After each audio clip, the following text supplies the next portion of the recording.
Dahil sa matinding dedikasyon at pagbibigay ng maayos na serbisyo sa publiko, lalo pang lumago ang kumpanyang Wilcon Depot at umabot na ito sa 100 ang kanilang branches o tindahan. Sa gitna nito, pinasasalamatan naman ng kumpanya ang kontribusyon ng kanilang mga empleyado. Si Mark De La Rosa para sa balita.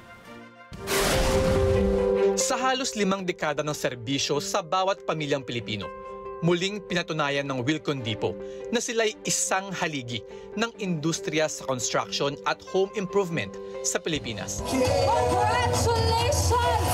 The 100th store of Wilcon Depot nationwide and the... Ipinagdiwang ng kumpanya ang 2 makasaysayang selebrasyon na nagpapakita ng kanilang dedikasyon at walang sawang suporta sa ating mga kababayan. We mark an important chapter for Wilcon Depot as we celebrate reaching 100 stores. Nagkaroon kami ng 100 tindahan at 48 years na rin ang aming kumpanya. So talagang malaking pasasalamat namin. Ako at on behalf also of our Wilcon family. Ang mga pagdiriwang na ito ay hindi lamang tungkol sa mga numero.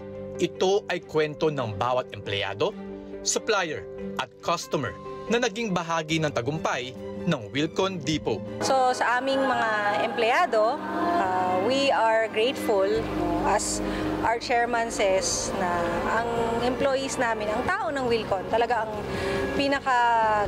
it's our greatest asset. Siya talaga yung #1 resource namin.